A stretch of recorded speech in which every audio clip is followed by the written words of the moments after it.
तो दोस्तों आज की इस वीडियो में हम मोस्ट इम्पॉर्टेंट रस छंद अलंकार की बात करने वाले हैं, जो कि कक्षा 12 के विद्यार्थियों के लिए होने वाला है। तो इस वीडियो को आप कंप्लीट देखना, क्योंकि आज की इस वीडियो में मैं आपको एक रस और एक छंद और एक अलंकार बताऊंगा जो कि मोस्ट इम्पोर्टेंट है आपके बोर्ड एग्जाम 2025 के लिए, है ना। एक एक ही बताऊंगा, और जैसा कि आप जानते हैं कि भाई 2 आता है और उसमें से एक करना रहता है ना, अथवा में होता है, तो डेफिनेटली आपका फंसेगा ही फंसेगा। अगर आप 2 तैयार करते हो तो और अच्छी बात है, लेकिन आज की इस वीडियो में मैं आपके लिए मोस्ट इंपोर्टेंट लाया हूँ जो कि 100% पूछे जाने की इनकी प्रोबेबिलिटी होती है। तो आज की इस वीडियो को आप कंप्लीट देखना, क्योंकि आज की ये वीडियो आपके नंबर फिक्स करके देने वाली है ना। तो चलिए वीडियो शुरू करते हैं। तो दोस्तों आज की इस वीडियो में आपको सिर्फ रस छंद अलंकार बताऊंगा ही नहीं, उसको लिखने का तरीका भी बताने वाला हूँ, क्या सही तरीका क्या होता है ना। क्योंकि कई स्टूडेंट्स को तरीका पता नहीं होता है, जिस वजह से उनके नंबर नहीं मिलते हैं। जिसको तरीका पता है उसको पूरे में से पूरे नंबर मिलते हैं ना। तो यही जो है आपको जानना है, तो तरीका भी आपको इस वीडियो में बताने वाले हैं। तो आपको देखना है, जो आपका प्रश्नोत्तर संख्या 12 होता है ना, जैसा कि आप जानते हैं 12वां नंबर प्रश्न होता है आपका, उसमें आपसे रस छंद अलंकार पूछा जाएगा, है ना। देखिए का नंबर में आपसे क्या पूछा जा रहा है, रस। अब रस हमने वीर रस को इंपॉर्टेंट माना है ना, तो इसे आप जरूर तैयार कीजिएगा, मोस्ट इंपॉर्टेंट हो जाता है। इसमें आपको क्या लिखना होता है, इसकी परिभाषा लिखेंगे, है ना।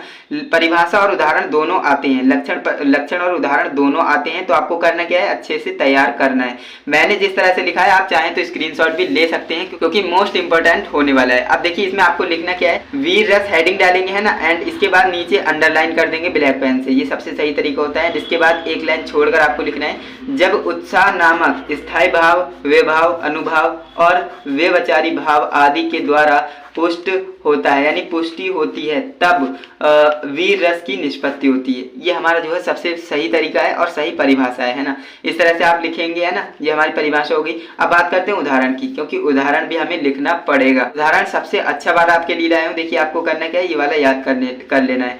मैं सत्य कहता हूँ सके सुकुमार मत जानो मुझे, यमराज से भी युद्ध में प्रस्तुत सदा मानो मुझे, है और की तो बात क्या गर्व मैं करता नहीं, मामा तथा निज तात से भी युद्ध में डरता नहीं।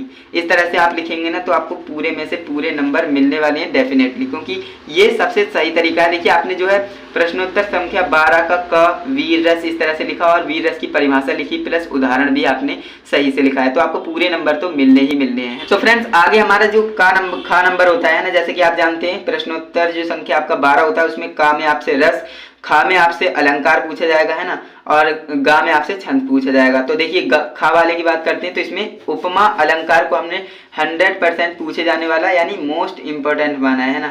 तो इसे आप जरूर तैयार कीजिएगा, क्योंकि मोस्ट इंपॉर्टेंट हो जाता है बोर्ड एग्जाम 2025 के लिए। ओके, तो इसे आप अच्छे से तैयार करेंगे। अब इसमें देखिए कैसे लिखना होता है उपमा अलंकार में।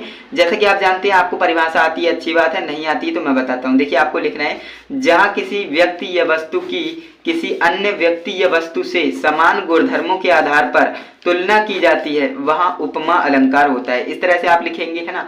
बिल्कुल सही तरीका है और सटीक परिभाषा है। इस तरह से आप लिखेंगे तो आपको पूरे नंबर मिलने वाले हैं।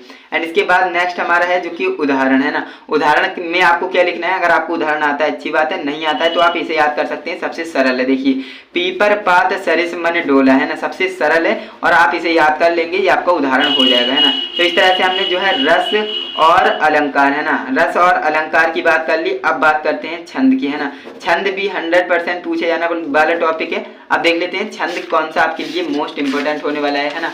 तो यहाँ पर हम आगे बढ़ते हैं।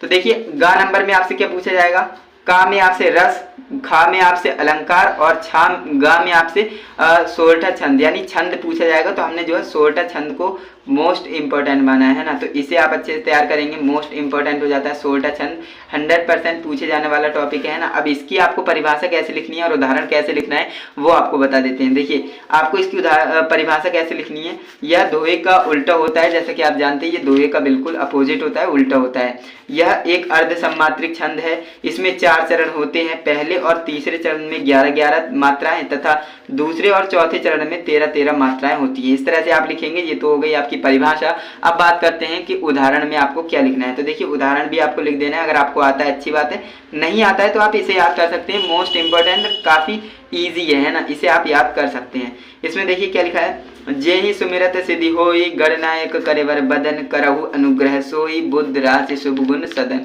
इस तरह से आप करेंगे ना, तो आपको डेफिनेटली 100% पूरे में से पूरे नंबर मिलने वाले हैं ना, कोई भी नहीं रोक सकता, क्योंकि आप देखिए परिभाषा भी लिख रहे हैं, उदाहरण भी लिख रहे हैं। एंड यहाँ पर आपको एक बात याद रखनी है। कौन सी बात?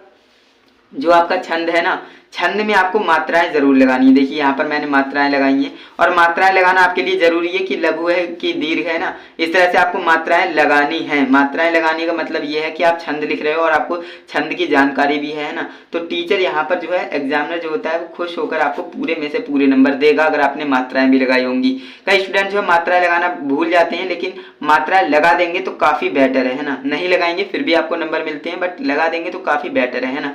तो इस तरह से अगर आप लिखते हैं ना रस छंद अलंकार, तो डेफिनेटली आपके इसके नंबर तो बिल्कुल फिक्स होने वाले हैं, कोई नहीं काटेगा आपके नंबर, है ना। तो आई होप आपको वीडियो अच्छी लगी होगी। अगर आपको वीडियो अच्छी लगी है तो एक लाइक कीजिएगा, एंड चैनल पे नए हो तो सब्सक्राइब भी कर लेना, क्योंकि आने वाली वीडियोस में मैं आपको बताने वाला हूँ कि आपको जो है पत्र कैसे लिखना है ना, आवेदन पत्र कैसे लिखना है, पत्र लेखन कैसे लिखना है, उसका सही तरीका आपको बताऊंगा, जो कि आने वाली वीडियो में बताऊंगा, है ना। तो चलिए दोस्तों, आज के लिए बस इतना ही। मिलते हैं नेक्स्ट इंटरेस्टिंग इन्फॉर्मेटिव वीडियो के साथ। तब तक के लिए जय हिंद, वंदे मातरम।